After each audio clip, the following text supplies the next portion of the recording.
జై శ్రీరామ్. ఈరోజు భగవద్గీత 2వ అధ్యాయం సాంఖ్యయోగం 27వ శ్లోకం. జాతస్య హి ధ్రువో మృత్యుః ధ్రువం జన్మమృతస్య చ తస్మాదపరిహార్యార్థే నత్వం శోచితుమర్హసి. జన్మించిన వానికి మరణము తప్పదు, మరణించిన వానికి జన్మమును తప్పదు. అనివార్యమగు ఈ విషయంన నీవు శోకించుట తగదు అర్జున అని కృష్ణ పరమాత్మ చెప్పారు. అయితే ఈ జన్మ నుంచి మనం తప్పించుకోవాలి అని అంటే ఎంతో సాధన చేయాలి మానవుడు. ఈ రాగద్వేషాల నుంచి, ఈర్ష్యాసూయల నుంచి బయటపడాలి. మంచితనంతోనే బ్రతకాలి. అది మనకి కృష్ణ పరమాత్మ చెప్తున్నారు భగవద్గీత వైభవం గురించి.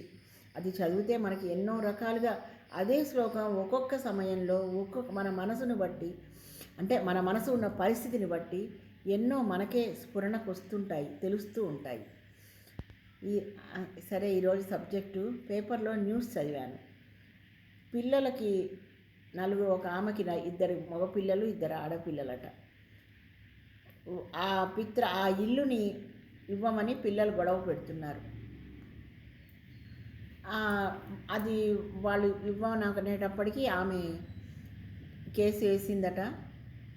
అది నడుస్తోంది, పిల్లలు పట్టించుకోవట్లేదు అని. అట్లానే ఇంకొక పెద్ద పారిశ్రామికవేత్తనే జనార్దన్ రావు గారట.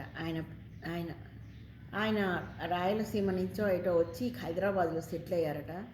2 కూతుర్లు.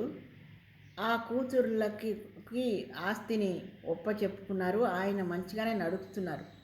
ఒక మనవడికి ఆస్తి చెప్పారట.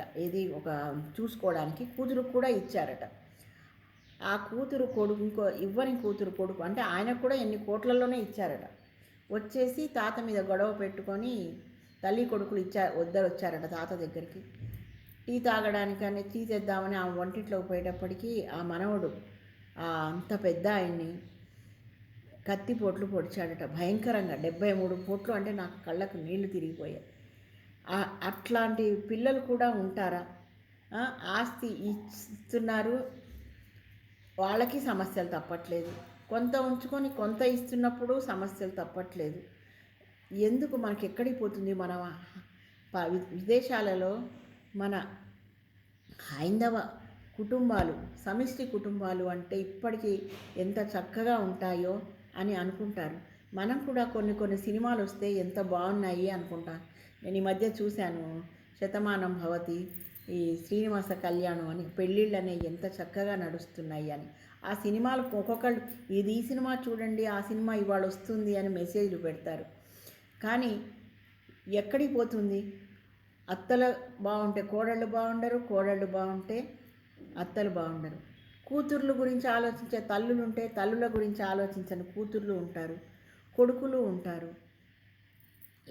పిల్లల గురించి మంచి చెప్పి వద్దులేమ్మా ఎవరి పాపాన వాళ్ళు పోతారు అని చెప్తే తల్లుల మీద కూతుర్లకి ఈర్ష్యాద్వేషాలు వస్తున్నాయి.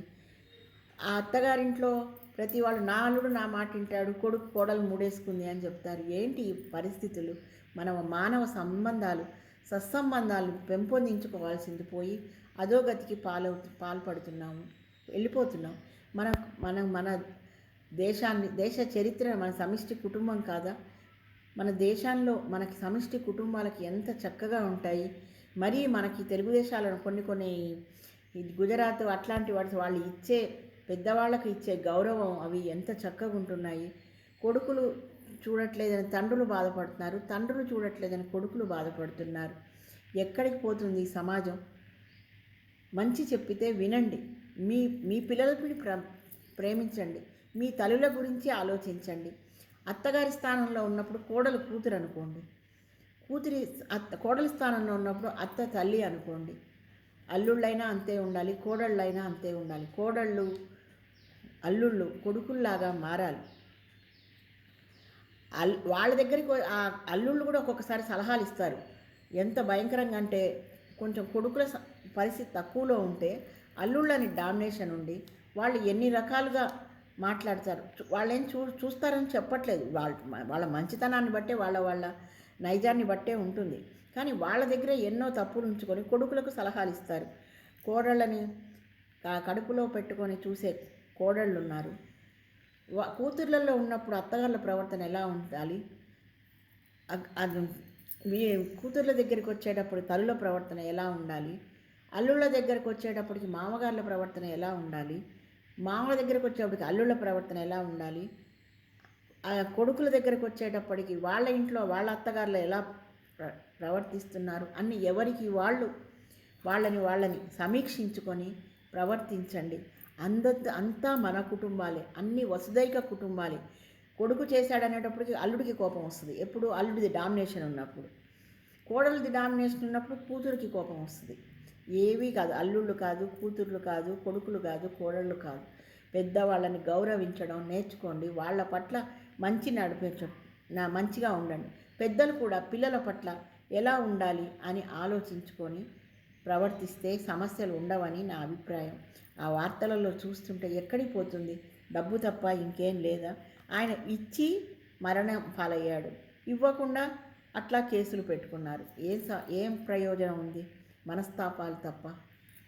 మీరు ఆలోచించుకోండి. నాకెందుకో మీతో పంచుకోవాలన్న ఉద్దేశంతో ఈ వీడియో చేశాను. నచ్చితే షేర్ చేయండి, లైక్ చేయండి.